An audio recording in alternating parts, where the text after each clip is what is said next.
E não sei, a Larissa e a Andressa estão mais na organização do grupo, são alguma coisa? Não, acho que você contemplou. Está sendo filmada. Estou de técnica hoje. Então, se ninguém quiser falar mais alguma coisa, se senhora, já Só aproveitar, eu queria, nem todo mundo me conhece, sou Ilíada, sou vice-presidente aqui da Fundação, mas além disso sou membro com muito orgulho do Diretório Nacional de Pinheiros. Queria dar as boas-vindas a vocês, eu imagino que para alguns de vocês já foi a vez na Fundação, né? Espero que seja o início de uma presença mais constante aqui. Quero saudar muito a iniciativa, já tive a oportunidade de fazer isso pessoalmente, já sou companheiros do DD, mas quero aqui fazer de público, saudar essa iniciativa de constituir esse grupo de estudos. Em primeiro lugar, porque, infelizmente, o nosso partido muitas vezes se volta para as questões institucionais e eleitorais e abandona essa tarefa fundamental, que é a tarefa da reflexão, da análise crítica, do conhecimento da realidade, né? Para poder transformar a realidade é fundamental conhecê-la. E, em segundo lugar, saudar também pela importância do tema, já foi aqui colocado, mas essa é uma preocupação nossa, essa é uma obrigação de um partido que se propõe a ser um partido dos trabalhadores, conhecer as classes no país, conhecer a classe trabalhadora, e nesse sentido eu quero dizer que a própria Fundação, que está com uma gestão nova, nós assumimos agora no final do ano passado, a gestão agora presidida pelo Márcio Postman, que evidentemente tem uma preocupação especial pelo tema. Nós também, uma das nossas linhas eleitas de pesquisa e de análise tem relação com este tema dessa nova classe trabalhadora. A gente já realizou uma pesquisa no ano passado, que está em fase de conclusão, né? A Vilma, que faz parte do núcleo de opinião pública da Fundação, que participou da execução dessa pesquisa. E nós também vamos iniciar um ciclo de debates por hora internos a respeito do tema para construir essa informação. Então, o trabalho de vocês é oportuno e nós esperamos que seja possível construir uma parceria e um diálogo, inclusive, mais fino entre essas iniciativas. Então, mais uma vez, bem-vindos a todos e a todos e um bom trabalho. A Andressa chegou também, quer falar alguma coisa sobre o grupo de estudos? Não sei o que eu tô falando. Tá. Depois deixa mais legal esse debate. Pronto, Sérgio, fala. Obrigado. Bem, antes de tudo, gostaria de dizer do meu imenso prazer estar aqui com vocês. Né? Eu fiquei super contente, porque era um grupo de estudo e tal, e enfim, eu acho que é muito legal, quer dizer, abrir inclusive porque muitas vezes o espaço institucional onde isso deveria ser feito e tal, né? Eu não estou falando de partidos e tal, mas também de universidade, etc. E eu acho muito, quer dizer, fico muito contente, parabenizo a vocês, né? Eu já fiz um pouco na conversa do almoço, etc. Enfim, fico muito contente e agradeço imensamente a oportunidade da gente de poder discutir o nosso trabalho com vocês aqui. Me foi pedido fazer um pouco uma introdução, né? Eu não estava esperando isso, pensei que fosse um debate em cima dos livros que vocês já haviam lido, etc. Mas enfim, então eu vou dar uma pequena, porque a ideia era que eu dissesse, qual é o projeto intelectual que está por trás dessas pesquisas empíricas, né? Que o nosso grupo começou a fazer desde 2004. Bem, o projeto intelectual é extremamente ambicioso, né? Quer dizer, o projeto quer, e obviamente a gente não vai conseguir isso, mas eu acho que a gente pode tentar ir até a Lua, se não consegue levar a nuvens, né? E é bom, então, você consegue ver coisas nas nuvens que você não consegue no chão, etc. Né? E a nossa ambição é reinterpretar o Brasil, né? Reinterpretar o Brasil moderno. Né? Nada mais, nada menos do que isso. Por quê? Porque para a gente o Brasil é mal interpretado. Né? Existe uma distorção sistemática sobre a forma como o Brasil se percebe. Né? Quer dizer, isso é de alguma maneira óbvio, né? Porque a interpretação de uma realidade ela está sempre ligada a mecanismos de poder. Né?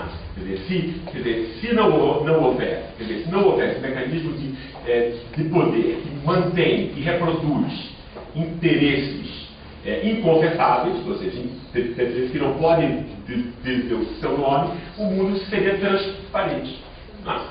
Não haveria necessidade. Mas o mundo não é transparente. O mundo é montado em cima de uma fraude, de uma mentira. Certo? E essa mentira é reproduzida institucionalmente. Quer dizer, a universidade é um dos espaços disso. 80, 90% do que é produzido na universidade é ciência da ordem, ciência para afirmar o mundo. Existem teorias que afirmam o mundo e tem outras que criticam o mundo. Quer dizer, e as teorias e as visões que afirmam o mundo elas são muito mais veiculadas, visíveis, etc. São as que saem nos jornais, são veiculadas a cada dia, etc. E por conta disso, então, a visão do mundo ela é sempre distorcida. No caso do Brasil, no entanto, essa distorção é muito maior. Porque essa distorção sequer sofre pontos de combate. E ela abrange, essa distorção abrange a direita e a esquerda do Brasil. Então, por conta disso, a gente acha, mesmo que a gente não consiga, certo? Isso é um desafio em aberto, mas quer dizer, o Brasil precisa ser reinterpretado. Quer dizer, o que e como, exatamente isso que a gente vai tentar reapresentar em breve.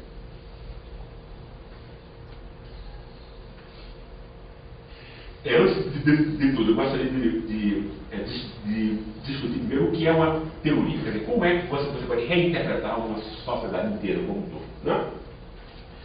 Você obviamente não pode reinterpretá-la como um todo, quer dizer, mas você pode reinterpretar porque a realidade ela é montada por questões principais, essenciais, centrais, fundamentais e questões secundárias. Você pode definir a ciência, especialmente a ciência crítica, pela diferença, pela possibilidade de diferenciar o que é essencial do secundário. Porque se você confunde o que é essencial e secundário, então você tem uma imagem confusa. E a confusão exatamente que nos impede de ver o mundo como ele é. E uma teoria, que pretende discutir e reconstruir em pensamento uma realidade totalizante, como, por exemplo, a sociedade brasileira, que é claro que ela tem que ser pensada nas suas instruções internacionais, etc., mas ela pode ser pensada também como uma sociedade singular. O fato você tem que explicar por que os brasileiros agem como eles agem. Essa é a definição clássica de Max Weber, um dos pais da sociologia, que é uma frase só, e ela é linda e retocada.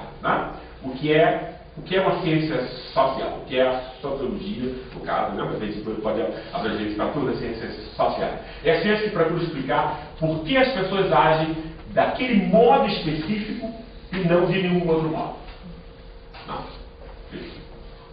Então, uma teoria sobre o Brasil é uma teoria que explica por que os brasileiros, e nas suas articulações entre as diversas classes, percebem e agem de um certo modo peculiar e não de nenhum outro modo.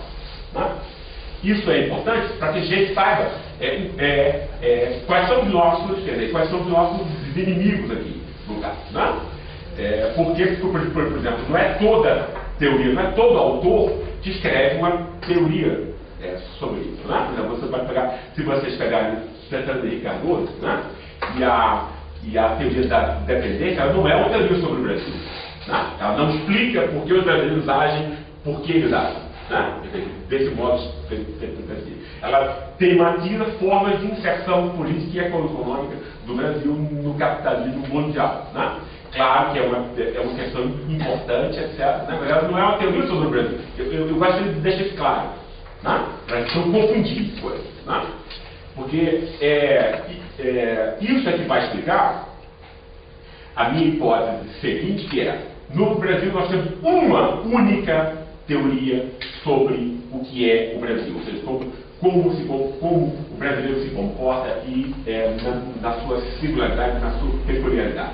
Essa teoria sobre o Brasil, ela tem dois rios, ela tem duas formas, né? Mas ela é uma teoria só. Né? Essas duas formas são o que a gente poderia chamar de personalismo de um lado, né? E a teoria do patrimonialismo do outro. Né? Essa é a única teoria sobre o Brasil. É a única teoria que explica de um modo totalizante por que o Brasil e o brasileiro se comportam do modo como eles se comportam. Né? E essa teoria ela é falsa de fio a pavio, né? Do começo ao fim. E ela é frágil, ela é sociologicamente frágil, e a gente não vai ter muito tempo para discutir isso, mas ela é tão frágil que em 5 minutos a gente pode deixar isso claro. Onde está a fragilidade dela. Né? A fragilidade dela começa com o fato de que ela é construída a partir do mito nacional, o mito nacional freiriano. Né? Toda a ciência social brasileira moderna dominante nasce com Casa Grande e Célio Galo. Né? E o que é que Gilberto Freire diz em Casa Grande e Célio Galo?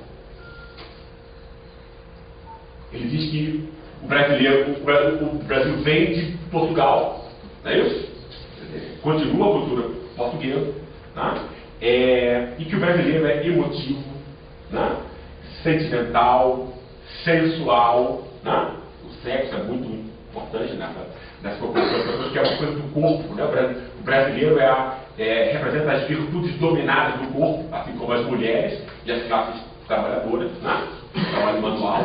E a mulher associada a afeto e tal, sexo e tal, o corpo, né? Enquanto os dominantes são sempre a mente, né? O espírito, não é isso? E como Freire estava interessado em Casa Grande e Célio Galo, na construção de um mito nacional, ou seja, um mito que os brasileiros se identificassem entre si enquanto brasileiro, porque o Brasil não tinha, até Freire, né? Freire vai ser o criador espiritual do Brasil moderno, né? E Getúlio Vargas vai institucionalizar essa ideia, porque assim que as ideias entram no cotidiano das pessoas que inclusive não sabem ler, né? Mesmo que você não saiba ler, Gilberto nunca tenha lido, ou se quer que saiba ler, todos os brasileiros hoje em dia se entendem a si próprios como Gilberto Freire. Todo brasileiro acha que é exatamente isso, que é um pessoal que é caloroso, hospitaleiro, né, emotivo, etc.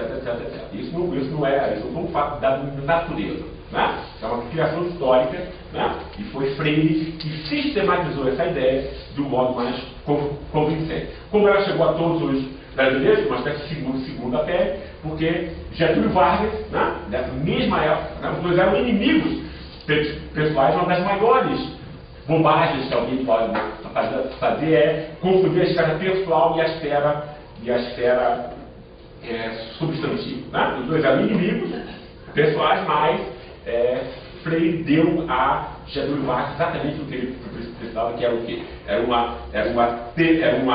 um mito nacional que pudesse juntar paulista, gaúcho, pernambucano, cafeicultor rico com o pobre, etc. Todos acharam que estavam no mesmo barco. Né? O que é, em termos práticos, um extraordinário desempenho. É bom isso.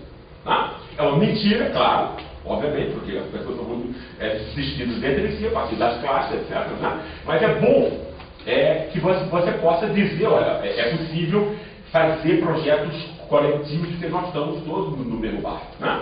E aí você não vira uma Ruanda, né? Um país separado por tribos, clãs, etc. Você acredita que você faz parte de uma totalidade por coletivo maior do que você. Né?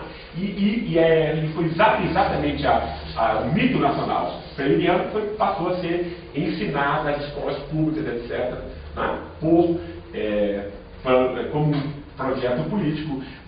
Um projeto político mais explícito ainda foi pegar o sistema do mito nacional e era pago por Getúlio para escolas de samba no Rio, né? A partir de 30, 40, etc., né? Quer dizer, tornarem, fazer os seus sambas a partir desses temas, etc. Ou seja, houve uma articulação institucional, né? Para que o brasileiro se percebesse como sendo alguma coisa comum, etc. etc. O que não é, o que eu não vejo problema nenhum, porque todo mito é uma espécie de conto de fadas para adulto. Né?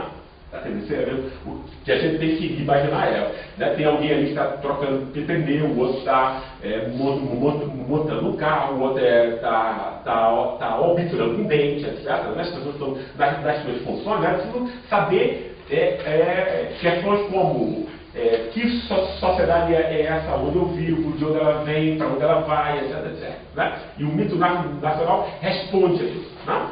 E em termos pragmática, é melhor ter do que não ter. Né?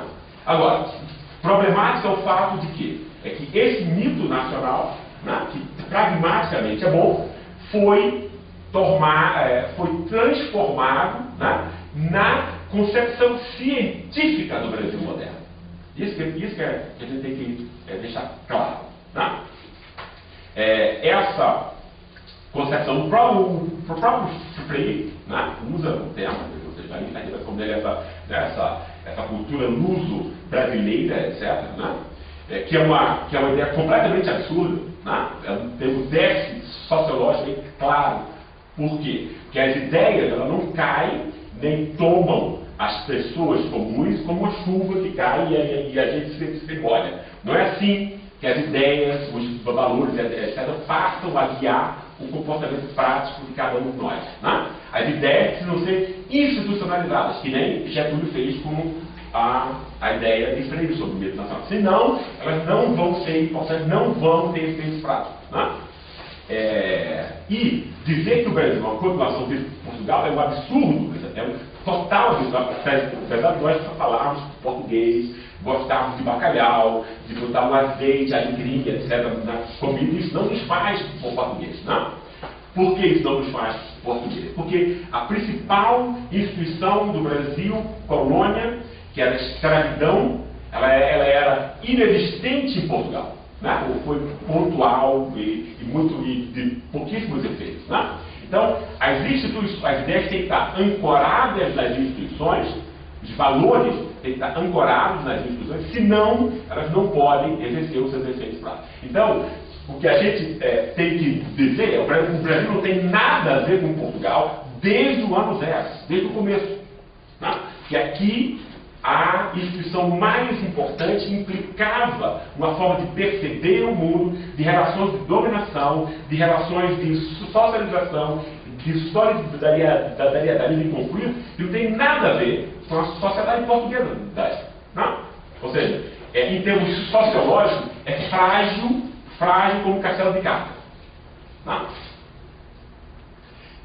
Essa ideia foi continuada não só por Freire, mas por vários autores que continuaram a herança freiriana, como Darcy Ribeiro, etc., e outros e tal, mas ela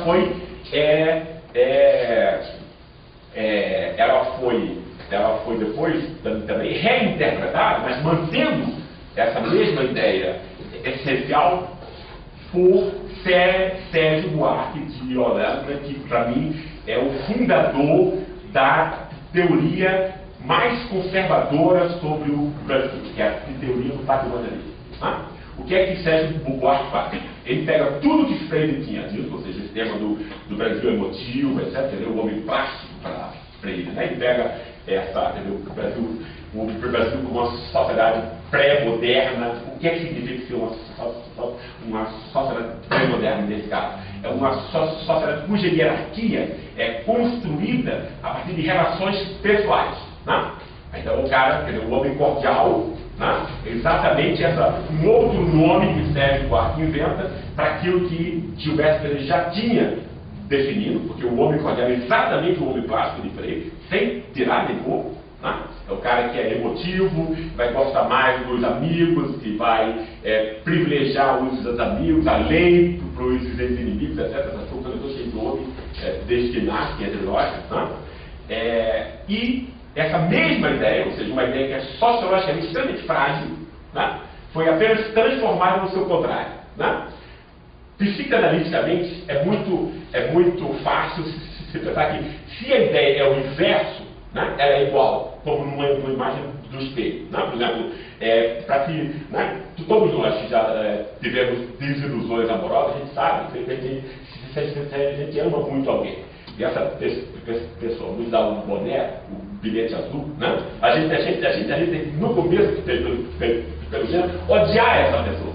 Né? O ódio aí, né, ocupa o lugar do amor. Ele é exatamente a imagem especular. Né? Ou seja, o ódio aí, pela intensidade, porque o ódio é a única coisa que é tão intensa quanto o amor, né? Ele é necessário para aquela energia libidinal, né? Seguir um outro caminho. Foi exatamente isso que Sérgio Buarque fez. Ele pega a noção de personalismo, que era positiva em Gilberto Freire, né? Porque como mito nacional, o brasileiro não vai se orgulhar de nada, de uma coisa que seja uma vergonha. Por conta disso, que o Brasil nunca tinha tido um mito, que era percebido como um país mulato, etc., sem futuro e tal. Freire vai mudar isso, né? Ao dizer que exatamente a miscigenação brasileira é a base, né, de uma cultura aberta, de encontro, contra os Estados Unidos, aí, no caso, o Brasil é tão grande quanto os Estados Unidos, tem o mesmo período de colonização. Todo brasileiro é obcecado pela comparação com os Estados Unidos, implícita ou explicitamente, e Freire vai pegar o calcanhar de Aquiles dos Estados Unidos, que é o tema do racismo, né? Vai dizer, olha, nós podemos não ganhar deles em tudo, mas nisso aqui nós somos muito melhores. Eles têm uma espécie de democracia política, mas eles vivem separados entre si. Nós temos uma democracia social, né? Somos juntos, nós todos, basta olhar as ruas de uma grande cidade brasileira, que seria a própria empírica do argumento dele.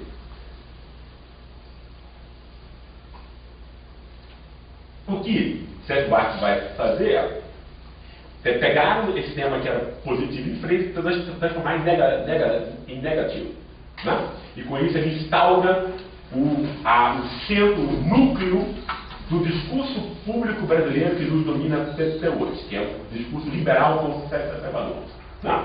É o que vocês podem ler em qualquer jornal que vocês abram, né?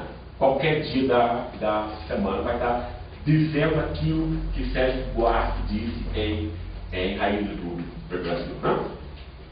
Obrigado, Felipe. O que é que Sérgio Buarque vai dizer? Vai pegar o tema desse homem emotivo, aberto, sensual, hospitaleiro, etc., e vai dizer, esse é o nosso problema. Né? Esse cara, ele é inconfiável, né? Ele é pré-moderno, não se pode fazer nenhuma sociedade capitalista, democrática, moderna com gente desse tipo. Né? Mas ele vai fazer uma coisa que é extremamente interessante, ele vai fazer uma amálgama desse tema que era uma referência para como é que as pessoas são, ou seja, para as relações interpessoais, né? No livro da socialização cotidiana interpessoal, que é o nível aonde Freire vai argumentar, e ele vai institucionalizar isso, especialmente no Estado. Não? Ou seja, esse homem cordial vai se alojar em uma instituição específica, né? E essa instituição vai, de uma certa maneira, antropofagicamente, né, refletir o homem cordial, que é o Estado. Não?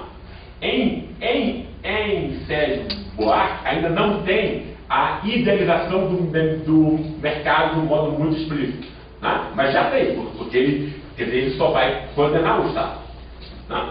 Mas em Raimundo Fauro, César Henrique Cardoso, Simão Schwarzman, Roberto da Mata, né? Bolívar Lamounier, em quem vocês pensarem, como os nossos grandes pensadores, conservadores, todos eles vão montar esse mesmo tema, que é o Brasil, o problema central do Brasil é a corrupção. Ela está ligada ao Estado, e o Estado é em si corrupto, né?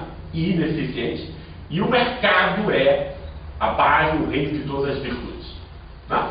Ou seja, então o Brasil tem que se transformar num grande mercado. Né? Por que isso é conservador? Né? Por que não? Antes de tudo, por que isso é frágil? Né? Porque isso sociologicamente é uma bobagem. Né? Porque você não pode separar Estado e mercado. Né? Como se não fosse um negócio do outro. Então, né? Você não pode dizer, por exemplo, não existe ninguém corrompido no Estado que não tenha sido corrompido pelo mercado, ou pelo interesse do mercado. Né? Depois, o Brasil não é um país que se define pela corrupção. Né? Os Estados Unidos são muito mais corruptos e de um modo muito mais profissional e bem feito do que essa coisa de enfiar dinheiro na cueca como o brasileiro faz. Né? Entende? Os americanos fazem a coisa com ordem e com inteligência. Eles roubam o planeta inteiro, o excedente do planeta inteiro, né? E transformam em lei isso. Né? Isso faz que a lei é para você entender. Então, se você acaba com especulações financeiras, Malásia, Argentina quebra, né? Você mata milhões de pessoas, expectativas de vida, etc. Aí você ganha uma capa no Time, como o grande financista do ano. Né? E quem vai para a cadeia é o brasileiro batedor de carteira, ou capitão, uma multa e tal. Entendeu? Então, o capitalismo ele é endemicamente corrupto e corruptor. Né? É claro que você tem que fazer alguma coisa contra isso. Né? Então, isso é como você. Quando o cara faz uma infração de trânsito, ele dá uma multa aí próprio, não precisa fazer escândalo disso. Né? O escândalo em torno disso é que é conservador e serve para quê? Para atrair as nossas atenções para uma questão que é, né? Como se isso fosse um dos países mais injustos, desiguais do mundo, como se essa fosse o grande problema do Brasil. O grande problema do Brasil é desigualdade, não é corrupção. Né? E no tempo da corrupção é tudo uma mentira, é tudo uma manipulação. Né? E é montado para quê? Quer dizer, por que Estado e por que mercado? É o centro desse debate. Que a luta de classes moderna, nos últimos 150 anos, ela é montada e levada a cabo a partir da oposição mercado-Estado. Né? A social-democracia europeia, o que ela conseguiu fazer foi, né, ok, você atacarmos aí com uma forma de mercadoria, roupa, etc, ok. Agora, ensino, educação, previdência, né, educação, saúde, previdência, que não deve depender da sorte se você nasce numa família pobre ou rica, né, e que deve estar deve ser uma oportunidade de todos, né? Isso é estatal, isso é a sociedade como um todo assume o compromisso, né, de dar um ensino de boa qualidade, uma saúde de boa qualidade. Isso não é mais verdade em nenhum lugar do mundo. Mas na época dos anos 80, quando eu estudava um país como a Alemanha, isso era verdade. Né? A Alemanha era, né, a coisa mais próxima dos anos 80 que eu vi do comunismo. Ou seja, cada um de acordo com a sua necessidade. Tá? Era difícil você pobre nas ruas, não, você pagava para todas as pessoas, etc. Tá? E você tinha o mesmo médico, eu lembro de ter visto o debate, o médico do rico não pode ter que ser o médico também, o cara que limpa a rua pode ter, mas o seu isso no Brasil, né? Isso era o debate. O deputado dizendo, nós temos que continuar mantendo esse privilégio. Você escolhe o médico, entendeu? Né? Qualquer pessoa que tem um seguro escolhe, escolhia, né, claro, qualquer médico, né? Qualquer universidade, de graça, né? Quer dizer, para todos, né? E aí quando você diz que o Estado é em si corrupto e ineficiente, você está querendo dizer, até nessas esferas de reprodução da vida, o mercado deve, né? Foi isso que Frederico Cardoso fez, né?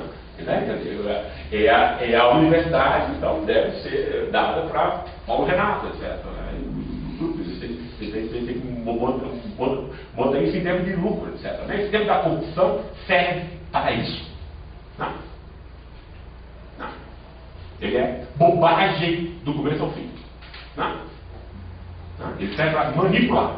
Não. Ele nos faz tolos. Não. E esse termo é, junto com o termo do personalismo, a única teoria que explica por que o Brasil funciona do jeito que ele funciona. E que é aceito por 99% dos brasileiros. É isso que é discutido em todos os botecos no Brasil, em todas as esquinas, etc. Não? Por conta disso é que o Brasil deve ser interpretado, deve ser reinterpretado, interpretado de modo novo. Não? E aí, que modo novo é esse? Eu acho que o Brasil deve ser reinterpretado a partir dos seus conflitos reais, e não os que são performativamente construídos. Né? E os conflitos reais são sempre conflitos de classe. Né? A classe social é o tema mais importante, e a partir daí que a gente pode, por exemplo, reinterpretar um país inteiro, não é isso? Pegando questões que são as mais importantes. Você não precisa reinterpretar como é que o asfalto é feito. Não, isso aí não é. Isso aí é terciário e tal. Isso não foi. Agora, quais são as duas questões mais importantes para você compreender uma sociedade? Para mim são duas. Né? É a questão como essa sociedade classifica e desclassifica pessoas. Né? Ou seja, como você classifica em que nível aí, né, quer dizer, se você vai ser considerado virtuoso, etc., que há acesso aos capitais que são importantes, né, nessa noção de classificação e desclassificação. E a desclassificação é extremamente importante, nós, para o tempo que nós iremos examinar daqui a pouco. Né?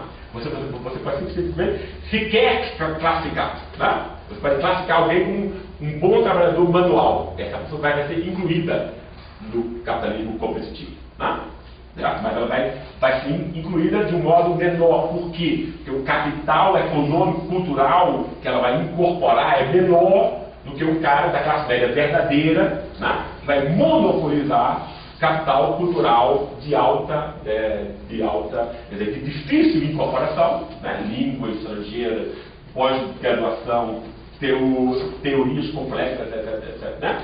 O nível intelectual, espírito sempre, né? Espírito-corpo. Espírito-corpo. As classes são montadas a partir dessas oposições. As classes do espírito, as classes do corpo, né? As classes condenadas ao corpo. Né?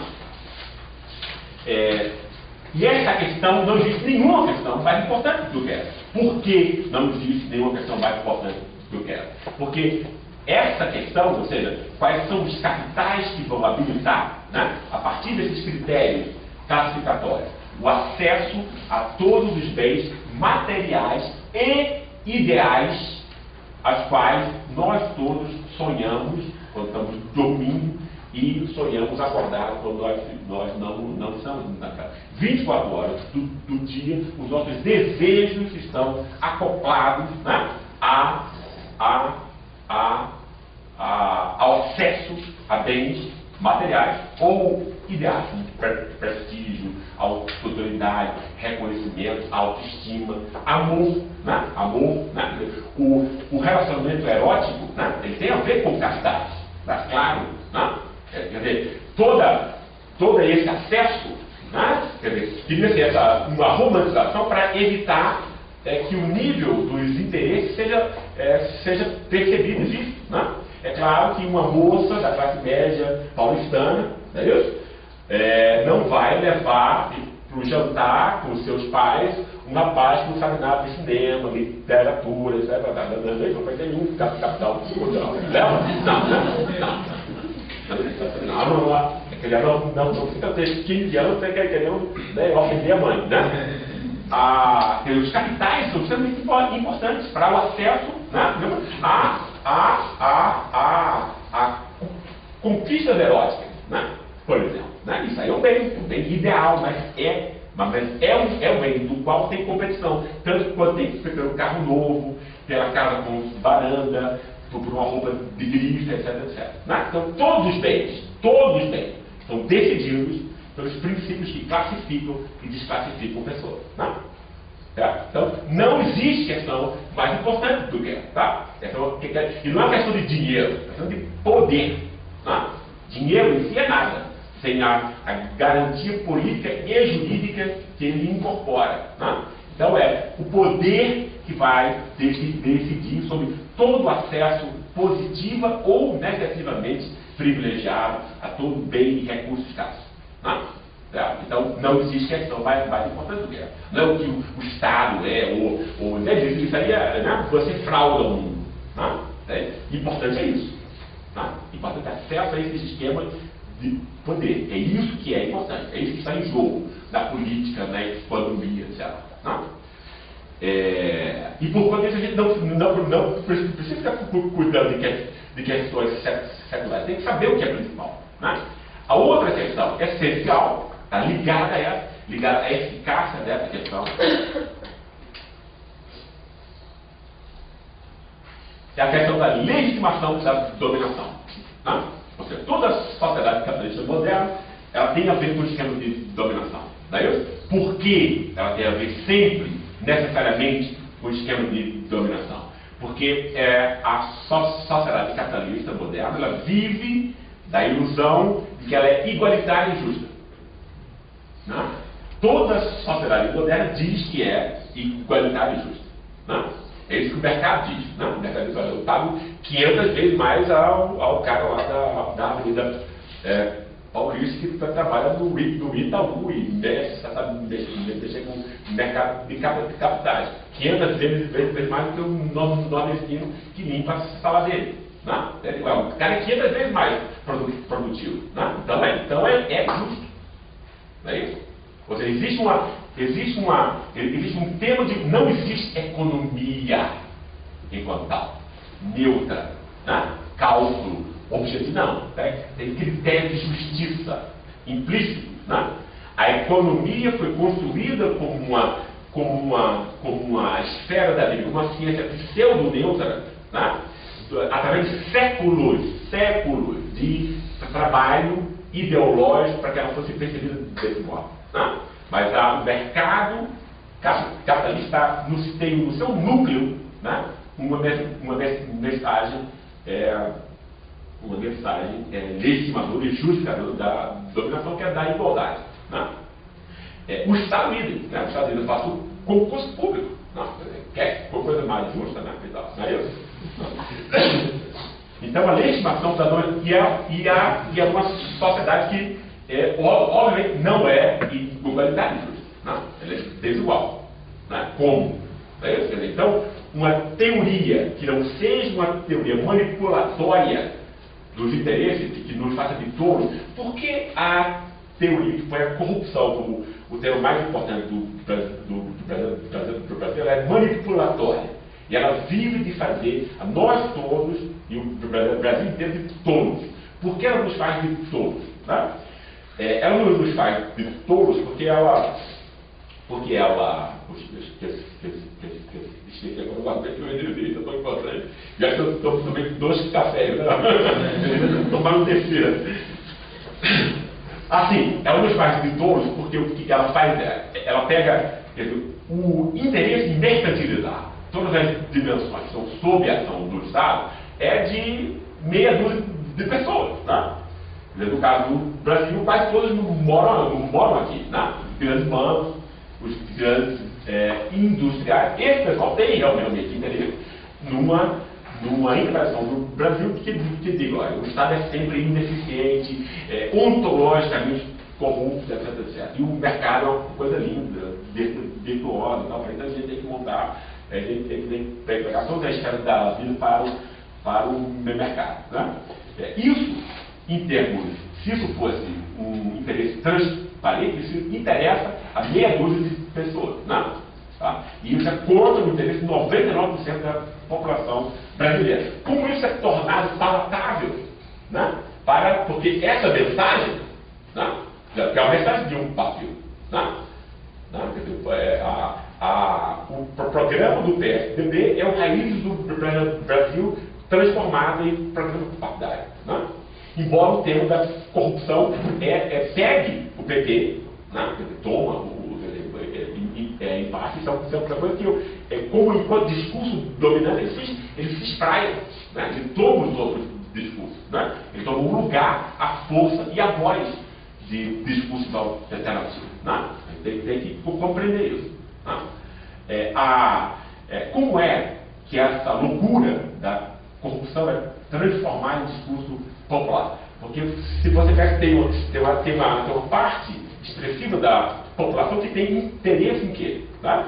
Se você é, digamos assim, pequeno burguês, né? É a classe típica do moralismo político. Né? Entende? Por que as frações pequeno burguesas, né? e para toda a classe trabalhadora também, né, são o reduto desse tipo de mensagem. Né? Porque o cara que nunca, ele nunca vai poder roubar. Né? Porque ele não está nesse jogo. Né? Então, como Nietzsche, né?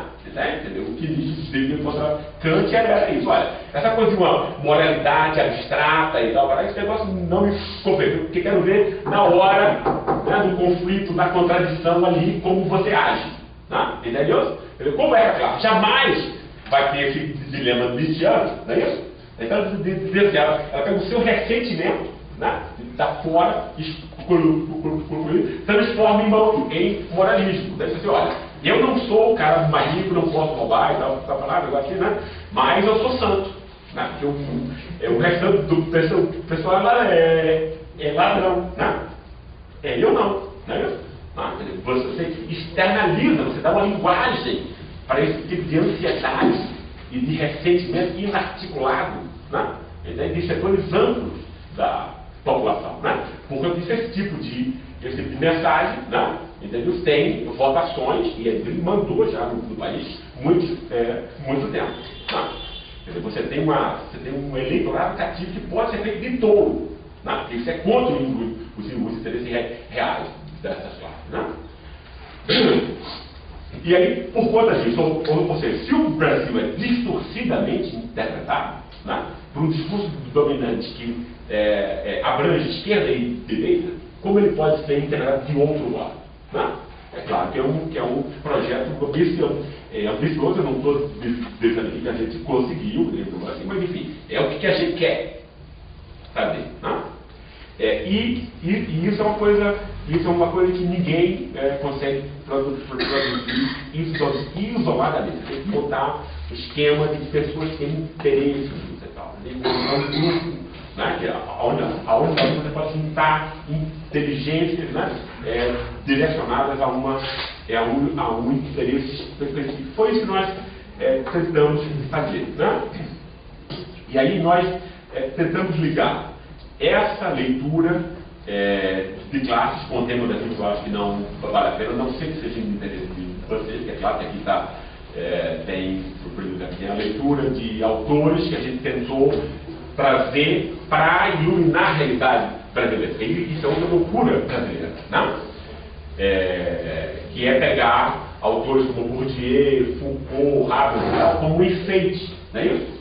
Capital cultural de enfeite, né? Pô, eu sei para burro Foucault, eu não tenho nenhum uso para ele, mas o que você me perguntar dele, eu digo, olha como eu sou legal, entendeu? Você transforma o capital cultural como se fosse capital econômico, né? Entendeu? Para produzir efeitos, né? Para conseguir prestígio, etc.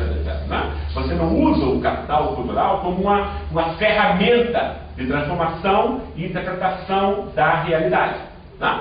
Isso é uma outra doença brasileira. Né? Em todas as universidades, todas elas. Né? Esses caras são ensinados assim, como se não tivessem nada a dizer sobre o Brasil. Não, Bourdieu, ele fala sobre a França. Não. Não, isso aí é alemão e tal. Sim, mas por que não você está estudando esse cara? Não, porque isso aí é alta filosofia, nós somos colonizados mesmo, né? A gente tem que saber alguma coisa sobre esse outro planeta lá. Mas aqui, se a gente vai estudar o Brasil, então a gente tem que pegar quem? Sérgio Buarque, Raimundo Faul, Roberto da Mata, etc. Né? Como fosse um outro planeta, entende? É uma loucura, isso é loucura mesmo, isso é psicose, né? Entende? Isso é uma relação louca com a realidade. Né? E como o Marx entende isso, quer dizer, nós temos um campo científico, que é um teatro, né? É um faz de conta, é um circo. Né? Então, as pessoas vão cumprir papéis, etc. Mas debate verdadeiro inexiste. Né? Mas esses, quer dizer, de que forma nós pegamos esses autores, estou só adiantando, claro que Marx é uma influência mais longínqua, ele está presente, mas os autores que a gente mais utilizou, eu até mandei um texto para a universidade explicitado essa apropriação mais teórica, seria o Charles Taylor, que é que é um importante filósofo canadense, hegeliano, né? E atualiza Hegel, de certo modo, para a compreensão da hierarquia valorativa opaca do capitalismo, né? Não tem nada a ver com o Taylor comunitarista. Eu acho que isso aí é o pior dele, não tem nenhum não, o que me interessa é perceber, né, quer dizer, quais são os critérios de classificação, a hierarquia, que vão fundamentar a hierarquia moral do capitalismo, porque o capitalismo não é só economia, isso é cegueira. Né? Isso é cegueira. Né? E que foi o tema de um outro cara que me influenciou muito e que tentou interpretar o Brasil também de um modo semelhante, que foi Florestan. Né? Só que Florestan não tinha a época dele os autores que nós temos hoje, que podem nos esclarecer mais sobre mecanismos importantes. Né? E, claro, Pierre Bourdieu, né? E Foucault também. Né? E a partir disso a gente tentou então fazer estudos sobre as classes sociais no Brasil. Né? Estudos que relevam também essas variáveis não econômicas. Né? Aí eu acho que a gente deve falar um pouquinho aqui também sobre economicismo. Né? Então, porque, por exemplo, a gente tem leituras sobre as classes como se fosse só elementos econômicos. Né? Quer dizer, a faixa de renda, etc. Porque a faixa de renda serve alguma coisa sobre a classe. Né? Entende? Ou até a ocupação dos trabalhadores, que é mais importante, é uma dimensão da produção, mas não diz sobre as classes. Né? Mas você precisa saber qual é o lugar da pessoa na produção, não diz a classe dela. Tá? Quer dizer, a classe ela é montada, né, por uma relação que tem a ver muito mais com o que nós podemos chamar de capital, de incorporação do capital cultural. Né? E, dependendo da forma como você incorpora o capital cultural, você vai ter acesso a um certo tipo de salário. Né? Ou seja, a renda, a faixa de renda é determinada pela incorporação do capital cultural. E capital cultural não é só o título escolar. É tudo que a gente aprende. Isso é extremamente importante no país como o Brasil. Né? Porque como a interpretação mais importante do mundo é feita na classe média, a classe média tende a universalizar a sua própria situação de classe a todas as classes, que é a base de toda injustiça. Né? Então, a partir daí você pode culpar o pobre. Né? O cara que tem o Bolsa Família, etc. Depois, preguiçoso, o cara que teve escola e tudo, é burro. Né? E os caras acreditam nisso. Né? Nas nossas entrevistas com o que a gente chama de ralé, provocativamente, claro, né? O Brasil acha que tem problemas. O problema mais importante do Brasil, né, é ter uma classe de desclassificados. Ponto. Né? Todos os problemas que vocês podem me apresentar aqui sobre a insegurança pública, né, gargalo da mão de obra, né, educação pública, SUS, tal, tudo isso tem a ver com a ralé. Né? O que nos separa de países como a Alemanha, França, Estados Unidos, não tem nada a ver com corrupção. Quem nisso a gente está aprendendo, né? Tá? Né? Quem faz isso bem é alemão, americano, faz isso bem. Tá? O que nos separa dessa sociedade é o fato de que nós temos uma classe de desclassificados. Não? Entende? Que nós reproduzimos, claro. Estou culpando essa classe. Ninguém nasce pode ser humilhado. Até hoje eu não conheci ninguém. Né? Eu quero ser humilhado mesmo. Miserável. Né? Eu nunca vi ninguém escuta isso. Né? São relações que se reproduzem. Né? E essas relações de reprodução são as que nos interessam. Tentar mostrar isso. Né? Porque de outro modo não vão ser mostradas. Nem de modo econômico apenas, né? E nem pelo tema da corrupção. São as duas formas mais importantes que dominam o discurso brasileiro. Né? Por que o capital cultural é tão importante nessa questão. Porque ele se refere também não só aos tipos escolares, mas às pré-condições de toda a aprendizagem. Né? Uma coisa que ficou muito claro na nossa pesquisa era o fato que, por exemplo, na ralé, o pessoal tinha escola. Né? Ou seja, o pobre brasileiro vai à escola. Né? Agora, eles chegavam lá e ficavam 3, 4 horas, isso era recorrente, a gente no começo não sabia como interpretar isso. Né? Recorrentemente o pessoal dizia, mas a gente ficava vendo a lousa 3, 4 horas, não entendíamos nada. Né? Isso várias vezes. Né? O que é isso? Você ficar horas vendo a lousa, você conseguir captar nem compreender nada. Né? É que você não tem capacidade de concentração. Né? Então, capacidade de concentração é algo natural, como ter 2 olhos, 2 braços. Né? É um privilégio de classe. Né? É isso? Aí tem uma classe que vai à escola com 5 anos. Essas coisas a gente tem que tomar com cuidado. Porque aí dizer, não, a escola resolve tudo. É claro que a escola é muito importante. Só um louco não percebe isso. Né? E é bom ter escolas melhores escolas. Agora, ela não vai resolver o problema. Né? Ela tem que ser acoplada a outras coisas. Né?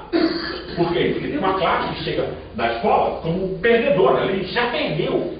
Né? Não fez nenhuma prova ainda. Ele já perdeu. Né? Certo? Por quê? Porque ele não vai conseguir aprender. Depois ele vai ser fracassado. Ele vai fracassar na escola, aí vai receber um diploma assim, olha, você é realmente preguiçoso e burro. Né? O Estado, né? O carinho do Estado lá no eixo da sociedade inteira. Né? E ele vai achar que ele é burro. Todos os caras da nossa entrevista é coisa disparada. Né? Tem os caras vão, né? Rememorando o seu passado, vai perguntar para ele assim, né? Questões projetivas, né? Puxa vida, se você pudesse refazer a sua vida, né? O que é que você faria? Eu gostaria de ter nascido com uma cabeça boa, para poder ter aproveitado a chance que eu, por culpa minha, não aproveitei. Né? Aí você fecha o ciclo da dominação. Né? Porque aí você culpabiliza isso. Né? E aí a sociedade inteira, né? que